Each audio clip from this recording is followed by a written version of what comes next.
नमस्ते welcome back to another vlog तपाईहरु सन्चै आरामै हुनुहुन्छ होला है दशैंको धेरै धेरै शुभकामना अग्रिम रूपमा नेपालतिर त दशैं पनि लागिसकेको छ है हाम्रो यता पनि दशैं लाग्न सुरु भइसक्यो भन्नुपर्छ त्यसै अनुरूप आज चाहिँ हाम्रो प्लान चाहिँ खसी लिन जानु छ र हाम्रो घर छेउमै एउटा चाहिँ चौधरी दाइको फार्म छ हैन जहाँ चाहिँ कुखुरा खसीहरु चाहिँ पाइन्छ हामी त्यहाँ जान प्लान छ आज फुपू पुसाजु त्यसपछि बहिनी भान्जा आउँदै हुनुहुन्छ त्यसपछि उहाँहरु आइसके पछाडी पुसाजु र म चाहिँ खसी लिन जान्छौं र आज चाहिँ शनिबारको दिन हैन बिहान मौसम चाहिँ एकदम चिल छ ल हेर्नुस् ल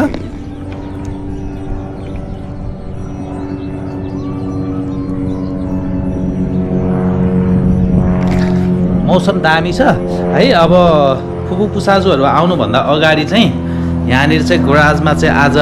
मासु काट्ने यहाँ चाहिँ मासु काट्ने ठाउँ बनाउनु पर्यो हैन वहाँ अलरेडी मासु काटेरै दिन्छन् तर घर ल्याएर फेरि अब सानो टुक्रा बनाउनु पर्यो नि त त्यसपछि भुटन खानु पर्यो भुटन बनाउनु पर्यो हैन त्यसकारणले गर्दा चाहिँ यहाँ ठाउँ बनाउनु पर्यो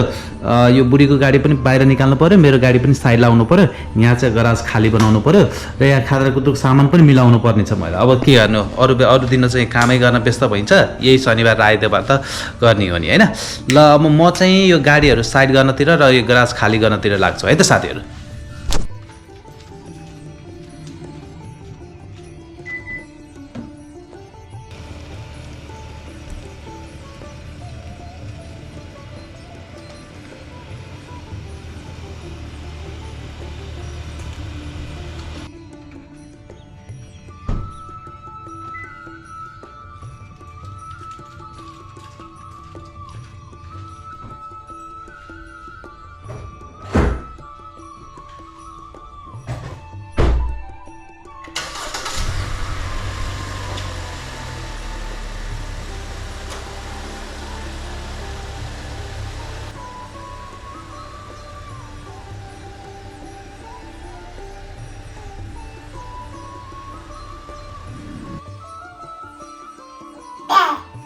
बुढीले पूजापाठ गर्दैछिन्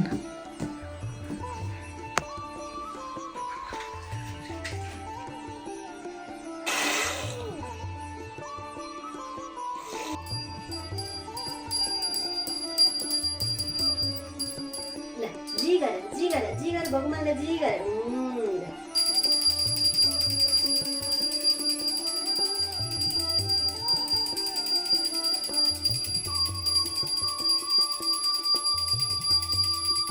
ल साथीहरु अब चाहिँ हामी चाहिँ खसी लिन हैन फुपा पनि आइसक्नु भयो अब चाहिँ दशैं आयो हैन अब खसी लिन जान्छौं यहाँ घरबाट चाहिँ नजिकै छ चौधरी फार्म भनेर हैन अब त्यहाँ आज भिडभाड नै होला तै पनि जाम फोन त गरेको छु हैन अब भाइ त साथीहरु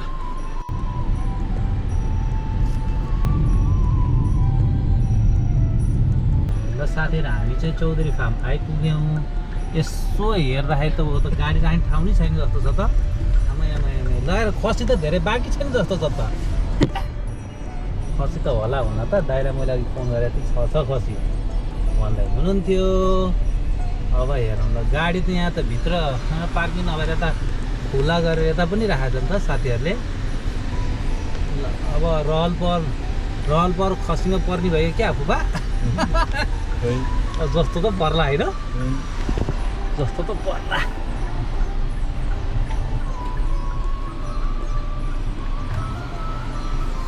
यो चौधरी फार्म हाम्रो अब चौधरी फार्म आइपुग्यौँ अब खसी छ कि छैन भन्ने कुरा मेन कुरा हो गाडीको भिड छ साथीहरू चौधरी फार्ममा अब यहाँ खसी छ कि छैन दाइलाई सोध्नु पर्यो दाइ खसी छ कि छैन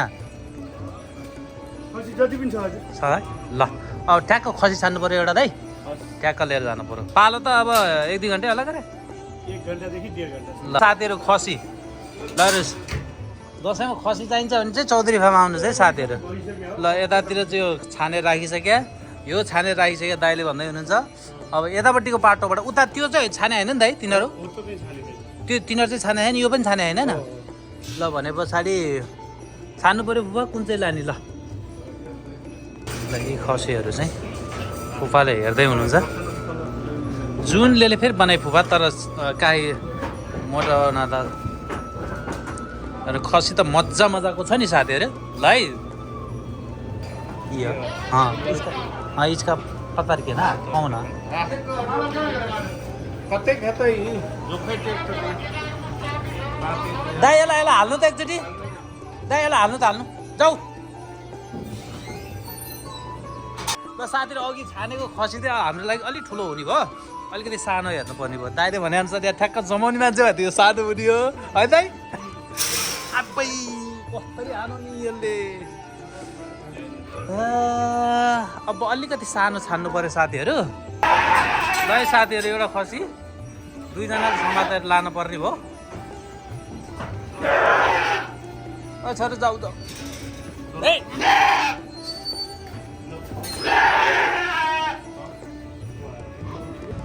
ल साथीहरू यो चाहिँ हामीले फाइनल गऱ्यौँ अलिक सानो रहेछ ल अब ट्याक्क दाइ यसलाई 65 दाइ सुरज राउत दाइलाई फोन आएको आइछ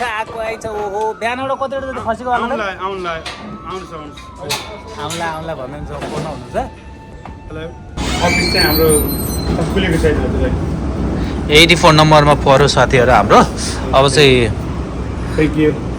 कति घन्टा जति कुर्नुपर्छ अब तपाईँको अहिले चाहिँ त्यति चाप छैन एक घन्टामा लगभग भनेपछि अहिले ठ्याक्क कति बज्यो भने साथीहरू 2:15 भयो भनेपछि 3:30सम्म रेडी हुन्छ अरे होइन दाइ बिहानबाट कति जति आज खसी गयो त नि मान्छे त भिड हेर्दा त ओहो दाइ यहाँ त गाडी पनि बारीतिर लड पाएको ठाउँबाट भयो त 100-150 गयो होला बिहानदेखि कि बढी लगभग ल साथीहरू तपाईँलाई पनि खसी चाहिन्छ भने चाहिँ चौधरी फार्म आउनु होला है त 531-55 दुई भाग लाइन ट्याक्क मैले एउटा सानो भिडियो बनाउनु लाग्छ है त केही त फरक पर्दैन नि ल होइन आज त बिहान व्यस्त छ त्यही भएर मैले टाइम मिलाएर आएको ठ्याक्कै अलिक कम छ नि होइन दाइ अहिले त बिहान त एकदमै भिड थियो होला होइन 1.5 घन्टा भइहाल्छ ल साथीहरू हामी चाहिँ अब खसी छानिसक्यौँ होइन अब खसी छानेर चाहिँ अब धेरै टाइम लाग्ने भयो लगभग 1-1.5 घन्टै लाग्ने भयो अब चाहिँ हामी घर पुगेर 1 घन्टा पछाडि फोन आइहाल्छ के अरे यहाँ दाइले फोन गर्छु म रेडी भए पछाडि भन्नुभएको छ रेडी भएपछि अब हामी फर्कन्छौँ है त अब फेरि घरतिर लागौँ र साथीहरू मासु हालियो अब घर बस्यो 2 घन्टा पछि पालो आयो अब मासु हालियो मासु घर चाहिँ अब घर काटकुट पार्नुपर्छ है त साथीहरू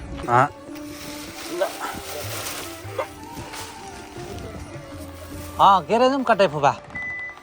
ग्यारेजमा कटबाहूँ ग्यारेजमा धोबाहूँ क्या पकाउबाहूँ हुन्न पाछा इतकै ठाउँबाट नि त फुफा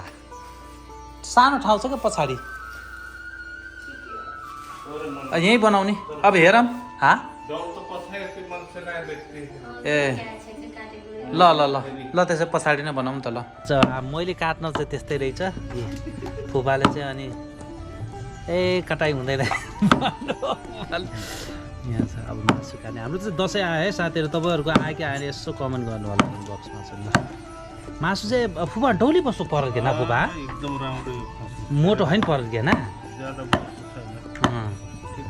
तर पहिलाको लल्की छन्तौ कि इसका ये लल्की हाले के ना फुपा लल्की हाले वो उजरी र वाही छन्तौ त इसका बोसो हला गया बढी ना खसी चाहिँ मजाको छानिएछ साथीहरू यहाँ बुढीले चाहिँ के तयारी गर्दैछ त बुढी यहाँ चिया उम्लैदैछ साथीहरू है तर ओभनमा के पाक्दैछ अब मैले चाहिँ अब मासु काट्न सकिनँ साथीहरू मेरो ड्युटी चाहिँ यहाँनिर गराजमा चाहिँ यहाँ आन्द्रा भुँडी उमाल्न लगाइदिएछन् साथीहरू चाहिँ आन्द्रा भुँडी उम्लिँदै चाहिँ यहाँ पछाडि मासु काट्दै हुनुहुन्छ हाम्रो चाहिँ यहाँ चाहिँ ट्याक्क दसैँ आज जस्तो भएको छ अहिले चाहिँ बुढीलाई यति बेला नौकर चाहिएको छ फेरि नौकर भेटी त बुढीले बिहानबाट कता ओके साथीहरू आज चाहिँ हामी एकछिन बजार जाँदैछौँ अब बजारबाट चाहिँ यसो दसैँको सामग्रीहरू किनेर ल्याउनु पऱ्यो होइन सर किनेर ल्याउने हो नि हो कि होइन हाई भनिदेऊ हाई हाई भनिदिएको हो तिमीले नि सबैलाई हो ल अब हामी एकछिन निस्किँदैछौँ बजारतिर साथीहरू। यसो घरको सजावटको फुलहरू हुन्छ नि, आर्टिफिसियल फुलहरू किनेर ल्याउनु पऱ्यो। यसो दसैँ आज जस्तो पनि त बनाउनु पऱ्यो नि त, होइन? Let's go. फेरि पनि झलझल बोकेर रेडी छ। Let's go. मम्मीले गरेको तिमीलाई छोरीले नि कति नि हो तिमीले हो छोरी बस्ने यता हो हो हो ओके हो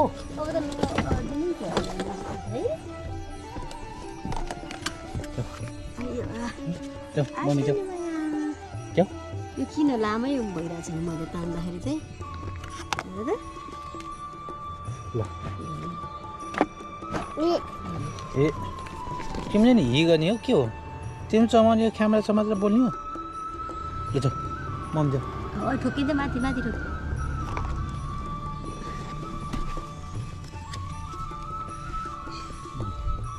बाई बाई छोरा बाई भनिदेऊ। By by. यो लिने यो समात्ने तिमी बेला भएन तर। बाई।